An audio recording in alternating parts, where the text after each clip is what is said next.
Hello, my name is KP coming to you live from Enlace Room 104B.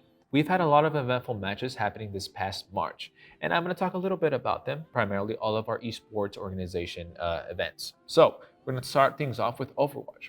As you can see, we've had a lot of ups and downs, right? And that's going to be a recurring thing here I'm going to talk about because, again, what's growing without having some losses? You need some of those matches to grow and become a better player, right? So, for the match that I kind of want to highlight, it's going to be against the University of Berta San Antonio.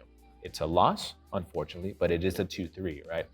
With that match, if you go back to the Twitch VOD or YouTube, wherever we may post this, that match was close, right? Every single round went back to forth, and it got to the point where you're not going to realize who was going to win, right? It came down to the wire, and those are kind of the matches that you, the viewers, would really want to enjoy watching, right? So just go back to the VODs and check that out a little bit.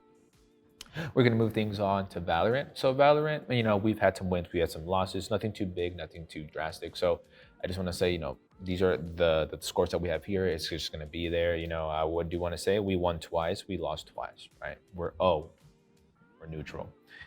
We're going to head things off to Smash. We've only had 2 matches, and it went as you expected. It's going to be a win for us and a loss, right? Nothing big, nothing sad. And shout out to the Smash players because they are one of those teams, just like the other ones, but they put in so much effort, as much as having the biggest amount of players on all of our Overwatch teams, on all of our teams, right? Now, heading over to Call of Duty, we've had 3 losses and 1 win, right? But the specific match I want to pinpoint is going to be the one against Edinburgh. Again, it was a 2-3 loss. Unfortunately, we had lost, but just like the other ones that I talked about, it was a very close match. And since it is my expertise, I'll talk a little bit about it. It came to one of those matches where Hardpoint, where we had to go from P1 to P2, P3, right? You guys know the gist if you played the game. But when we were on P1, right, Edinburgh would get 29 points, and then we switch over to P2. Then we got 29 points, right? So everything was down to the wire. And again, like I've said previously, those matches are the ones that we love to see, especially since I'm there as an observer watching the matches live. The emotions that we go through are just amazing. So, shout out to our boys. Unfortunately, they had 3 losses, but that win that they ended up getting was a big morale boost. And now for chess, shout out to our chess homies. They won every single game.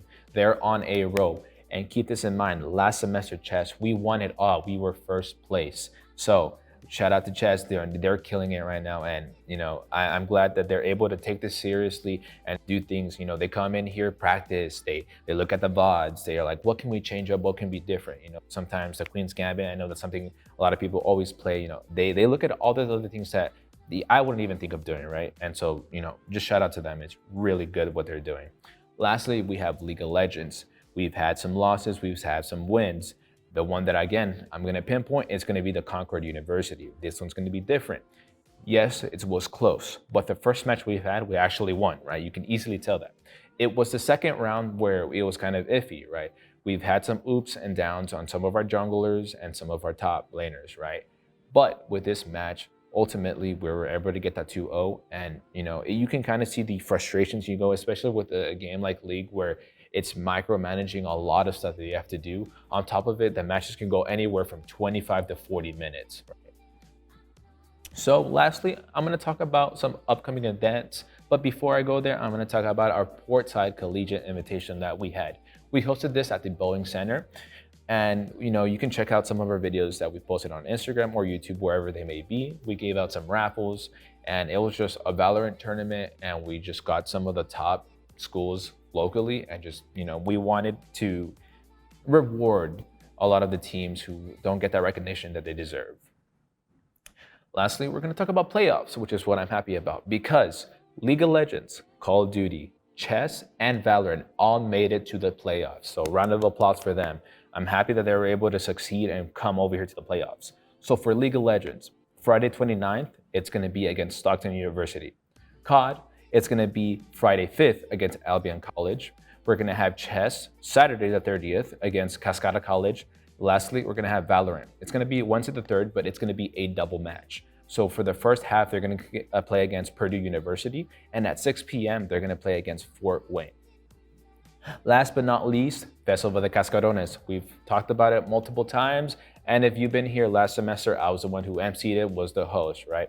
A little bit about Festival Cascarones. It's a competition that we host here in our auditorium where we get a lot of the local high schools to compete and get that environment where they understand, wow, this is how it feels like to be on stage, to compete, have the fans in the background, go through all the highs and lows and the mental warfare. Because although, yes, physically it's not as demanding as you would believe, the mental warfare is where it's at, right? They have to push through those nerves of people watching them. They have to push those nerves of, oh, I'm down 2 lives for Smash. I have to bring this back, right? So it's a really good experience for all of them.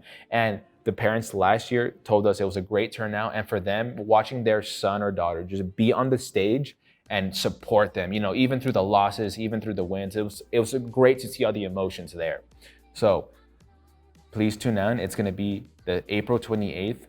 Please just be here. And if you're just even within San Antonio within that past week, you don't even have to show up. Just show us some love and some on the Instagram. Tag us, hey, TAMUSA Esports, or tag TAMUSA in general. I'm here for your support, etc. Right? So that was it. Thank you so much. And this was KP coming to you live.